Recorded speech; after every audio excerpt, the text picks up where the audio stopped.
Yeah, it's been fantastic.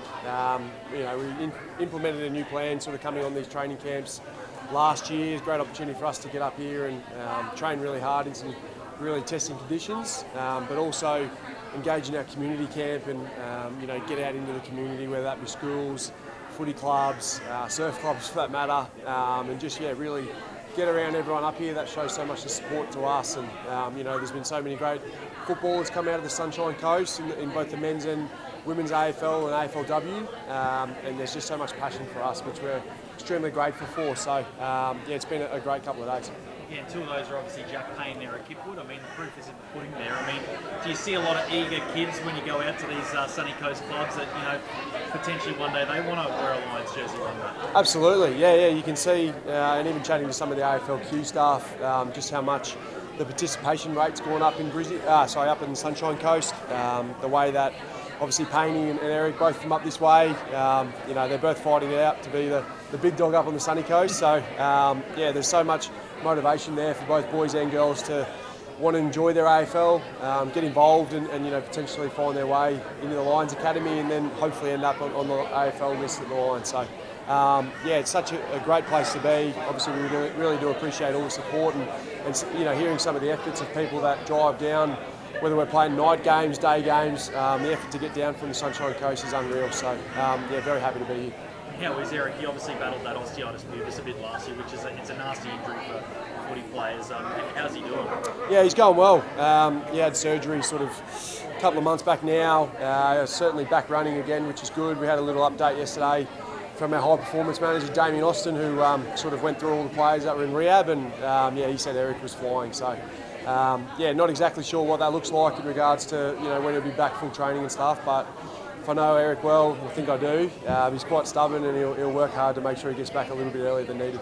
And he was an important cog in your side last year, but especially with Danaher moving on now, he's going to garner a lot of attention in that forward line. I mean, he's a really important player for you guys. Oh, absolutely. No, he's been a super important player for us for his whole career. The role he plays is somewhat probably unrecognised a little bit outside of our four walls. His ability to get up and down the ground and provide an outlet for guys like myself who, when we have the ball in the back line and we're looking for someone, he's always there for us. So, we really certainly appreciate what he does internally, and the way he's able to play out the back half of last year under a fair bit of duress was super courageous. And as I said, he's not quite at full training at the moment, but he's doing everything he can. So, very exciting for him. What's the feeling this year? You came in last year with the pain of losing the grand final, and that was a big motivation for you guys.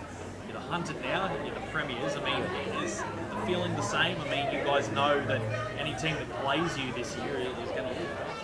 Yeah, definitely. And I think the motivation's certainly there. We've got a lot of guys that unfortunately missed out on the whole of last year.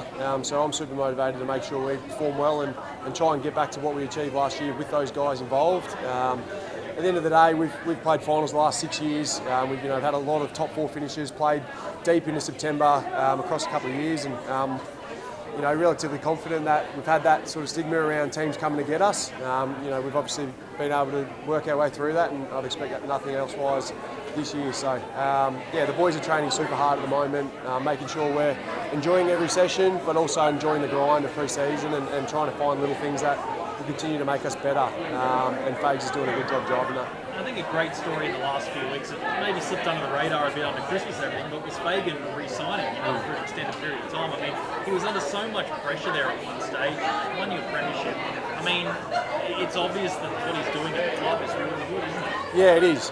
He's been unbelievable for us as a whole organisation, to be honest with you. Since he rolled into the doors 8 or 9 years ago, he's brought so much stability to the club, and something that I really admire and appreciate about Faye is just how factual he is. He doesn't jump at shadows. He makes sure, us as players, we get the right facts, the things that, if we're doing something well, he'll reward that, but if we need to pick it up, then he'll give us that feedback. And it was great to see him sort of re-sign and stay on with the club for a couple more years.